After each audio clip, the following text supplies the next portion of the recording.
on today, YouTubers? Welcome to another edition of Walking Reviews.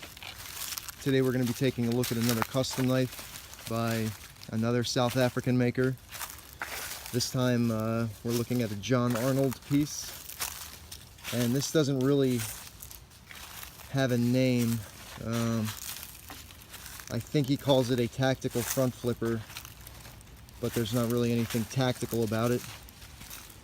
Obviously you can see it's got that same top flipping mechanism that the Thorburn I had earlier had.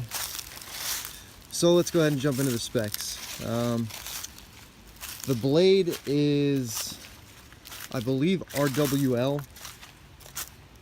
I'm not 100% sure, and I'm not 100% familiar with the blade steel. I know it is a semi-stainless, so definitely something that has to be cared for a little bit more than a super stainless steel like M390 or S35EN. The blade shape is probably my favorite part about this knife. Kind of like a modified sheep's foot / drop point type blade, almost like a reverse Tonto.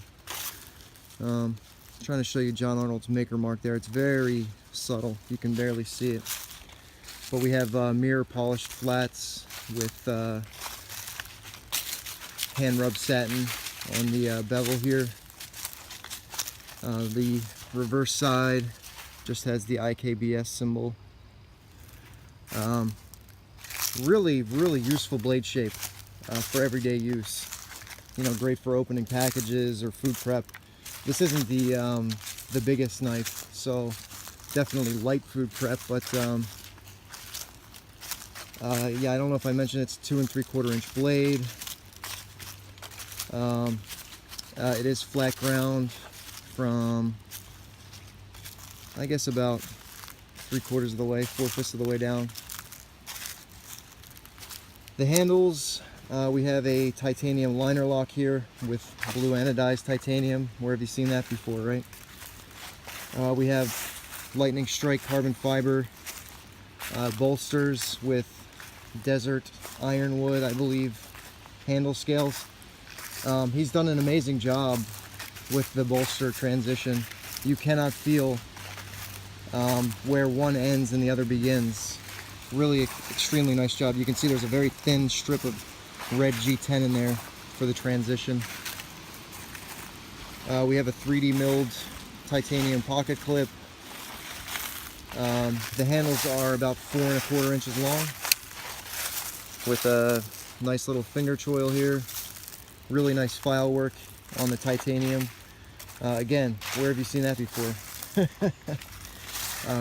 It seems like a lot of the South African makers share a sense of aesthetics, and I think it's a small community, so they all pretty much work together. That's a titanium backspacer, and again you can see that thin strip of red G10 that for some reason they all love to use. So you saw that this does ride on IKBS. It's pretty nice as far as the opening goes, pretty quick and smooth. The closing, not all that smooth, but not bad. It is extremely tight, the pivot, so I think that has a lot to do with why it's giving me such a hard time closing. And it's got this giant oversized Torx. This is like a T40 pivot screw here. So I mean, it looks nice though. Looks kind of customized. This is an extraordinarily lightweight knife. It's about 2.5 ounces. So very pocket friendly, not too thick. Decent tolerances. Decent. I mean, this is good tolerances, but you get used to the tolerances from some of the other South African makers, and this isn't quite there. John Arnold is not a full-time knife maker. He is an architect by trade, and he makes knives part-time. So, which brings me to this point right here, and to the point of the handle. This probably looks nice aesthetically, and to an architect, probably a little cool shape to the handle. It's not extremely comfortable in the hand, especially when you grip it like this to open it. This, not sharp, but certainly pointy enough to be uncomfortable edge digs into your palm when you're opening the knife. So if you like to play with your knives like I do, that's something to think about. The pocket clip is perfectly adequate for retention. Not the deepest carry, but I guess it looks nice. I don't know, maybe I think maybe bronze would have looked a little bit better with the desert ironwood, but blue certainly seems to work as well. So decent edge, nothing crazy, but decent. You can actually get a nice forward grip here, since you've got this unsharpened part, and you can actually put your thumb here on the spine, and that gives you really good control if you wanted to use this for something like I don't know, whittling or whatever. What else can I say about this knife?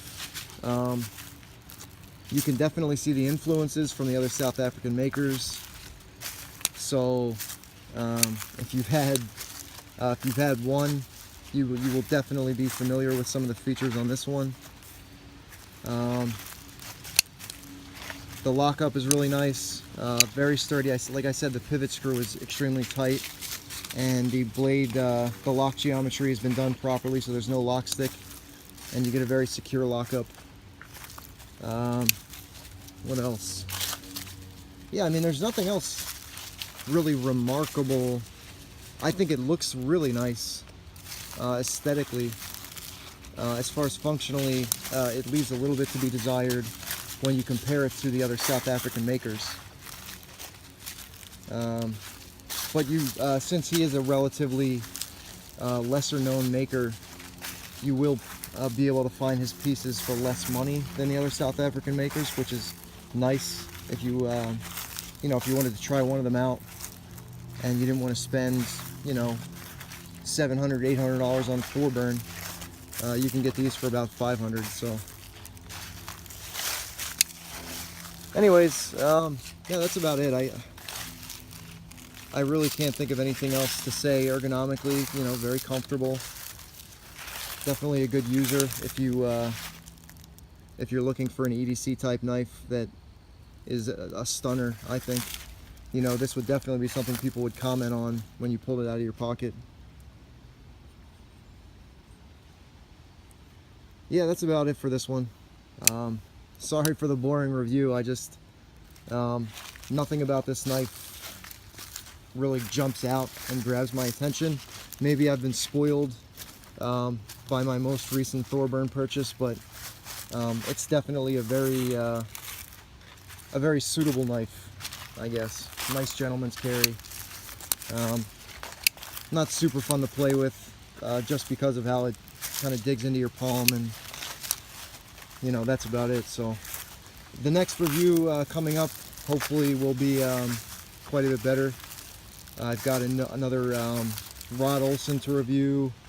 I've got a Brad Zinker to review, so definitely stay tuned for those. And I'm definitely going to finally finish the giveaway video, hopefully early this week, so I can get that out to you guys and we can get the contest started. Alright guys, take it easy and I'll catch you on the next one.